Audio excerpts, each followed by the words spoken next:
Hello, everyone. I'm Mary Kay Grimaldi. And I'm Rich Nation, and this is Shell Point Today for Monday, May the 11th. On today's show, Terry Kolath will talk with Professor Adrian Kerr about his upcoming class on the country of Iran. And Heather Battey will visit with C.J. Gulotta to learn about the therapy continuum. Bev Chandley will talk about an Academy on the Go outing to the Florida Keys. And finally, we'll take you to the Island Salon, where Robyn Church is excited to announce the winner from last month's contest. But first, we want to remind you that tomorrow is the time for the Calusa Heritage Trail presentation. Come learn about Florida's natural history from Cindy Baer of the Randall Research Center. The program begins at 1:15 in the Social Center tomorrow. Looking ahead to this Thursday is your opportunity to tour the Rehab Center and learn more about skilled nursing. You'll enjoy a delicious scoop of Love Boat homemade ice cream while listening to an informative presentation by Sherry Brown, the Director of Long-Term Care. It's the perfect opportunity to have all of your rehab and skilled nursing questions answered before touring the beautiful Pavilion facility. For more information, contact Randa Lee at 415-5432. Iran is one of the Middle Eastern countries that has often been in the news as of late, but how much do we know about its past?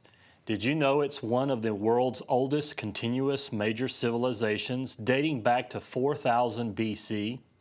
In Professor Adrian Kerr's class tomorrow on Iran, its history and today, he will teach you all about the country's fascinating history and many conquests.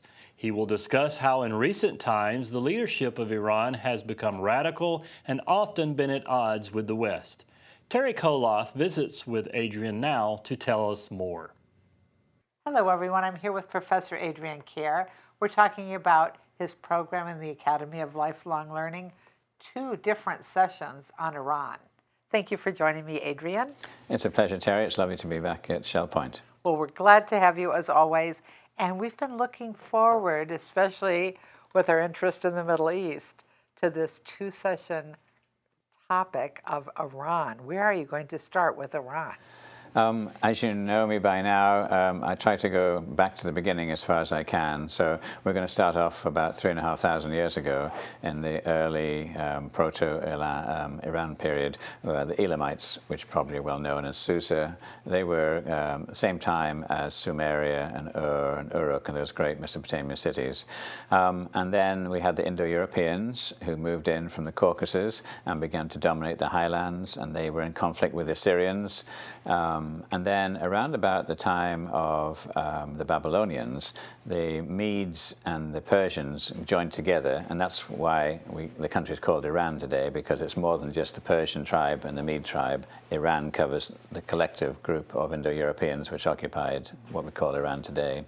And they came into contact with the Babylonians, and together they wiped out the Assyrians, and then they developed the new empire, which is the largest empire the world had seen. Under Cyrus the Great, and under Darius and Xerxes, they spread from Pakistan today to Greece, and that was the largest empire at that time. Fascinating. Of course, what we all want to know is what makes Iran the place it is today, and there's a lot of history there to look at. I've been to Iran a couple of times, 20 years ago and then 2 or 3 years ago, just to see how much has changed. And the reason why it's of interest to us in the West is because it's the largest concentration of that variety of Islam known as Shiaism, or Shiites. And they are the minority sect of Islam.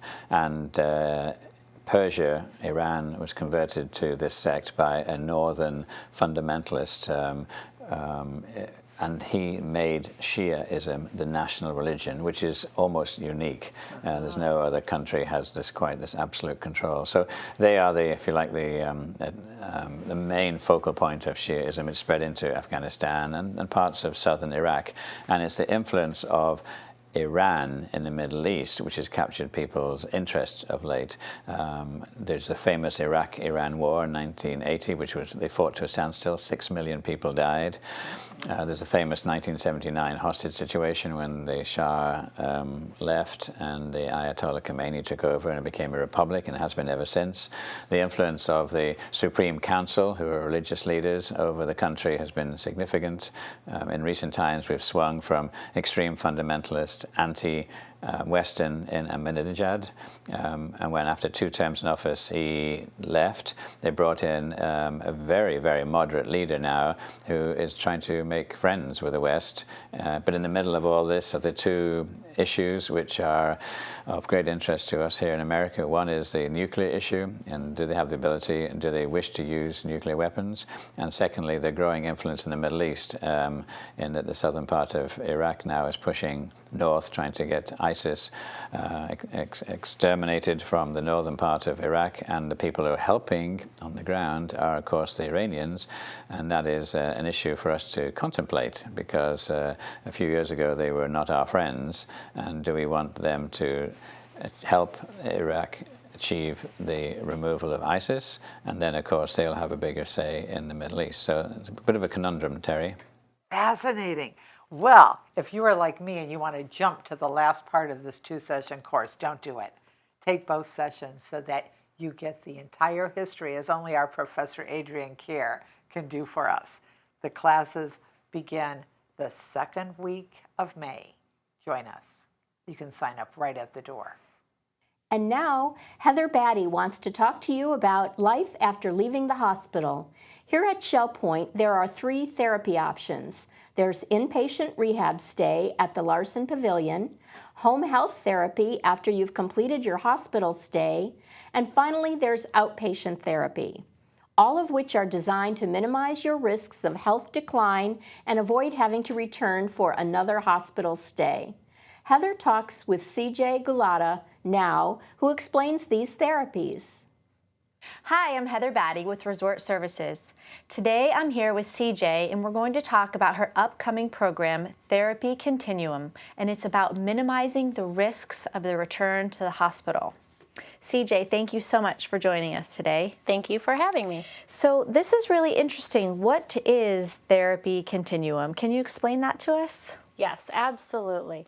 We want to make sure that people are aware that there's several steps in the therapy process. Generally, when people are in the hospital, there are several options as you leave. Most of the time, people have a short inpatient rehab stay at the skilled nursing pavilion, and then there's the home health option as they leave the pavilion, and then coming back for outpatient therapy, which we provide at the pavilion. Okay, so in this program, what will you really be going over and discussing? We want to focus on the fact that there are the 3 options and that we feel they're very beneficial. There is information on each one in order to help you minimize your risk of rehospitalizations. Our goals are to help keep the residents healthy and living their lives so that they don't end up quickly turning back into the hospital. There are things that are offered at each point that are beneficial according to the way insurance is set up. So we want to make sure that people are aware of what the benefits are of utilizing each one on the insurance end of things, and then what each thing offers for residents, like specialty services, specialty programming. Wow, okay. So do you think a lot of people don't even realize that there are these steps? Absolutely. We educate a lot of times when people come through the therapy, but as a whole, I don't think that people realize that there are 3 steps, and the reason there are 3 steps is because they really help to minimize the risk of return to hospital. There are benefits to each part of those, and oftentimes people stop partway through that continuum, and then they're more at risk for returning back to the hospital. Right, because they just assume they're better and they don't need to continue on. Right, exactly. And then people aren't always aware of what their insurance will cover or how Medicare is set up to cover so that they don't drain a certain part of their resources, but that they more efficiently use them for their benefit.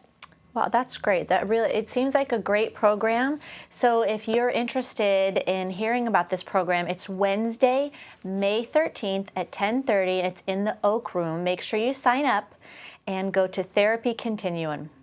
Thank you and have a great day. Thank you. It's time to head off on another overnight Academy on the Go adventure. This excursion heads east and then down to the Florida Keys. If you like birds, then this is the trip for you. Then, after an overnight stay, you'll head out to the Theater of the Sea, where you'll watch up close and personal dolphin shows, sea lion shows, parrots, and much more. Terry Koloth has more as she talks with off-site program coordinator Bev Chandley about this amazing trip you won't want to miss. Hello, I'm here with Bev Chandley, program coordinator, and Bev is our person who takes you on the Academy on the Go educational field trips, and we're talking about a last chance to go to the Florida Keys for an overnight trip. Thanks for joining me, Bev. That's right, Terry. Do remember, today is the last day that you'll be able to sign up for the trip. So if you're thinking about it, give me a call or just sign right up so we can get you on the list and we can get off to the Keys. So why are we going to the Keys? Well, you know, Terry, we've been to Key West before as a group, but we've not gone to some of the smaller, more interesting places, starting with the Wild Bird Rehabilitation Center. They bring in the wounded birds and they give them a great life. It's kind of like a shell point for the birds out in the Keys. And it gets really great reviews, and I think the residents will really like that. A resort for birds. Yeah, All resort for birds. Super. And then what do we do after that? Oh, we're going to go out to Marathon. We'll go over that long 7-mile land bridge, and we'll go out to Marathon where we'll stay at our hotel. We'll have a wonderful dinner there, and then we'll walk along the beach because we're right on the water, and our hotel's right on the water, so that's going to be pretty nice. So beautiful there. It is, it is. And, the next day, we spend almost the entire day at the Theater of the Sea, which is set up as a animal awareness for the marine animals such as the rays, the dolphins, and otters. And some of the residents have even signed up to swim with the dolphins. Wow, fabulous. For an extra fee. But That's so great. So really, this is kind of an action-packed yet restful trip. Yes. Because you're going to be in a beautiful place on the water, but you're going to really get the flavor of the Keys with the creatures of the sea and the creatures of the air that surround us. And you'd be amazed, Terry, that a lot of the residents really have never been to the Keys. So close yet so far. Yes, and they all think that it's all like Key West. So this is going to be our exposure to the real Keys. And it is so different from Key West. Yes, yes. This is very different from Key West. Well, we thank you very much for planning this weekend getaway in the summer to a beautiful place. And as Bev said, last chance to sign up. Give her a call. There we go. Call either service desk. Last month in Shell Point Life magazine, we brought you a contest held by the Island Salon and Spa. The winner would receive a fantastic Salon and Spa gift basket of products and a $20 gift certificate. Robyn Church is standing by to introduce you to the contest winner. Hi, my name is Robyn, and I'm the salon manager for the salons here at Shell Point. And in April's Shell Point Life, we had a really fun contest with one of our customers that had a very interesting vintage mustache covering part of her face. And the challenge was to guess who that resident was behind the mustache. And if you guessed right and you entered our drawing, the winner would win a great goodie bag full of all kinds of salon products and a $20 gift certificate.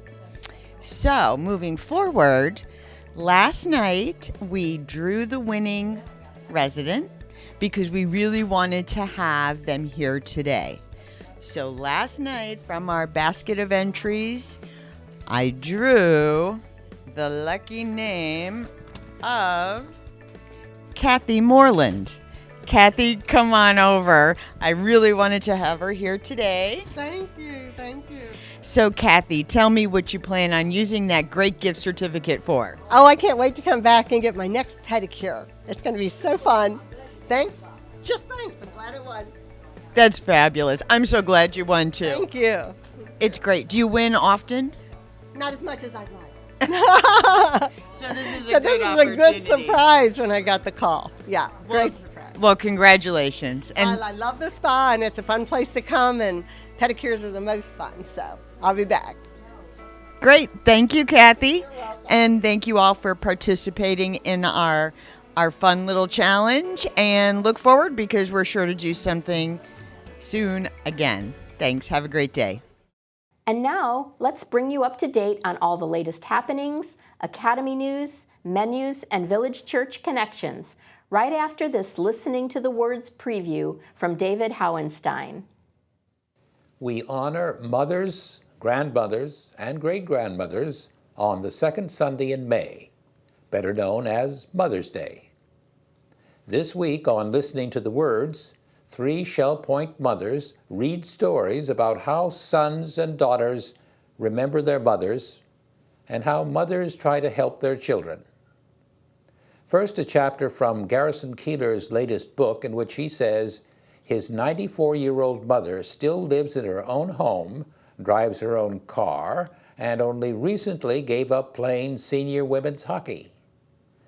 Then Shell Point mother Ann Wharton reads about a harried mother who says, "As I herded Katie to the car, I explained that we were running late and asked her to take her shoes off and put on her ballet shoes while we were driving." Then Shell Point mother Glenna Irwin plays a daughter who dreams of reminiscing about the old days with her mother who had passed 6 years ago. And Shell Point mother Marianne Bennett and I do a dialogue that explains the importance of telling your mom you love her. All that and a bouquet of laugh-producing snippets are yours twice each hour every day this week on Shell Point Channel 12. I'm your reader-host, David Howenstein, thanking you in advance for listening to the words. Hello and welcome to the Happening segment of Shell Point TV. I'm Caitlin Van Scoy and I'm here with Bev Chandley, and we're going to let you know all of Monday's activities. We start at 8 a.m. with men's match play doubles tennis at the Woodlands Tennis Courts. And beach day is today. Leaves at 8:30 from the Island, 8:40 Woodlands, and 8:50 Eagles Preserve and Estuary. And you do need to sign up for that. We have virtual bowling at the Resident Activity Center at 8:45. And at 9:15 we have billiards being played at the Resident Activity Center. The Lollygaggers Paddlers will be headed out for their weekly outing. They leave from the kayak storage at 9:15. Also at 9:15, pottery with instruction available will be down in the pottery studio in the Island Tunnel. Men's match play doubles tennis will be at 10 o'clock at the Woodlands Tennis Courts. And the Susie Q heads out to Matanzas on the Bay at 10 a.m. and you do need to sign up for that. That can be done at the Island Greeters desk. 10:30 is a time for Disciple Men's Bible Study Group in the game room of the Woodlands. And at 10:45 we have the table tennis playing clinic in the Tarpon room. We have a Health Connections class, Bar Basics in the Health Club, and that's at 11:30, and that's our last morning activity. And here's Bev to tell you all about our afternoon. Thank you, Caitlin. At 12 o'clock, we'll have Mahjong played at the Sable Room down at the Woodlands. We're going to jump to 1:15 for advanced table tennis in the Tarpon Room, which is in the tunnel. Also at 1:15, we have Samba going on at the Resident Activities Center. And we have a Health Connections class at 1:45, Balance and Mobility Training Level 1, and that's in the Health Club, and it's currently full. At 2 o'clock, you'll find the Beady-Eyed Bead Club in the Oak Room of the Woodlands. And then at 3 o'clock, there's another Health Connections class, Pilates Stretch, and that's in the Health Club on the island. At 3:30, we have Aqua Agility and Conditioning at the LifeQuest Aquatic Center. And then pickleball will be played at 4 o'clock at the pickleball courts. Now at 5:30, you can join the singles table at the Crystal Dining Room on the island. At 6:30, we have Duplicate Bridge in the game room of the Woodlands. And our last activity for Monday is 7 o'clock with Square Dancing, and that'll be in the Health Club on the island. It's currently full. Well, we're so glad to see you here today, and we will see you right back here tomorrow. Hi, I'm Terry Kolath with your Academy information for Monday. At 10:30, Anatomy of Words will continue in the Oak Room of the Woodlands, and they welcome everyone. At 1 o'clock, we have The Art of Aging Joyfully in the Grand Cypress Room of the Woodlands for those who have signed up. And at 1:15, Making Word Work for You in the Technology Teaching Center in the tunnel on the island. Tomorrow, we have a new class, Iran, Its History and Today, by Professor Adrian Kerr, and iPad or iPhone walk-in clinic with Penny Modridge of Nautilus and some generous volunteers. Menus for Monday. In the Crystal Room, the Crystal Platter is kokavin with quinoa and roasted eggplant. The dinner special is Old Home Cooking Night for $11.95, and the soup of the day is Senate Bean. In the Island Cafe for lunch, the special is a mushroom Swiss burger with onion rings for $7.25. The dinner special is Southwestern flank steak with black beans and rice and chuckwagon corn. And the Palm Grill is closed on Mondays. All menus are available 24 hours a day at www.shellpoint.net. Hi, welcome to Village Church Connections. I'm Andy Hawkins, the senior pastor of the Village Church, and I'm going to share some devotional thoughts with you from the Psalms. You know, it's remarkable how transparent the Psalms are when expressing one's innermost feelings. David, the author of about half of the Psalms, was especially transparent. What is remarkable is how poorly we do with such transparency. In general, we in the church put on a happy face, pretend that all is well with my soul, and seldom do we share with anyone that we are miserable inside. It's often a front that we put up. In any congregation are people, my pastoral experience would indicate many people, who are dying on the inside. And yet we are afraid that if we were to share such experiences, our fellow parishioners would think less of us, some of them even concluding that we were not even Christians. You know, there are many reasons why we might experience what some authors have termed spiritual depression. It may be the ordinary burdens of life which seem to have gotten out of hand, decisions to make, finances to manage, that sort of thing. It may be burdens that we carry for the well-being of our families. It may be a health crisis, but it may also be a general sense of the absence of God. That's what we mean by spiritual depression. We don't feel His presence. We wonder if He even cares about me. It's one thing to go through periods of time in which challenges and trials and difficulties crop up. But if we knew God was going through those times with us, they would be more bearable and more encouraging. But if we had those trials and thought God was absent and uncaring, that would certainly be discouraging. And that's the essence of spiritual depression. While we struggle to share those experiences with anyone, it's interesting that David had no such problem. His transparency is alarming, and we find it displayed over and over again in the Psalms. Now, he was a man after God's own heart, and he had no hesitation in expressing his innermost troubles, especially when he was spiritually depressed. Psalm 12 is one of those Psalms which I addressed recently, and in that Psalm, David is complaining that he is alone in his concern for the things of God, that everyone around him uses words which are at least vain and at worst blasphemous. But in Psalm 13, the next Psalm, David takes it even a step farther. At least in Psalm 12, it was him and God. In Psalm 13, it's just him. God is out of the picture. He's AWOL. He's absent as far as David could tell. He feels abandoned by God. And he has felt this way, not just for an afternoon or an evening, but for quite some time. Verse 1 says, "How long, O Lord? Will you forget me forever? How long will you hide your face from me?"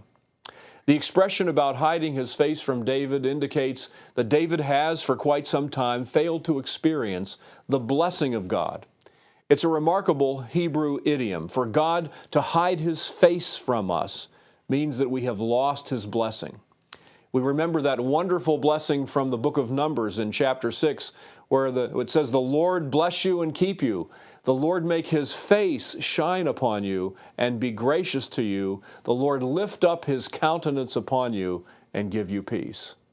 Well, David wonders where that peace has gone, and his complaint begins to expand. In verse 2, he says, "How long shall I take counsel in my soul, having sorrow in my heart all the day?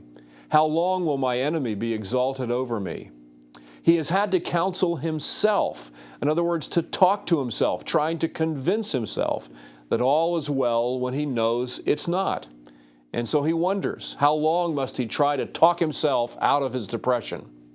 From the time he wakes up in the morning to the time he goes to bed at night, he's overwhelmed by sorrow. This is depression. This is spiritual depression. Perhaps his sorrow is because he is on the run from his enemies. We know there were at least 2 periods in his life, for extended periods of time, when he had no home to which to go and no place to lay his head, because either Saul and his men or Absalom and his men were trying to kill him. Whatever the circumstances, his sorrow is overwhelming. Well, what to do in such circumstances? Well, David does the only thing he can do. He prays. Verse 3, he says, "Consider and answer me, O Lord my God, and lighten my eyes, or I will sleep the sleep of death, and my enemy will say, I have overcome him, and my adversaries will rejoice when I am shaken." This was an act of will on David's part. I'm sure he didn't feel like praying, but he prayed. He said, "God, if you're there, consider me, think of me. Help me to see you again. Open my eyes to your presence." His reasoning was so that his enemy, which was also God's enemy as well, would triumph. Now, when we're having those episodes of spiritual depression, we need first to share them with someone we trust, a believer in Jesus who will join us in praying. This person might be a trusted friend or maybe even a pastor or professional counselor. But then we need simply to pray. It may be hard.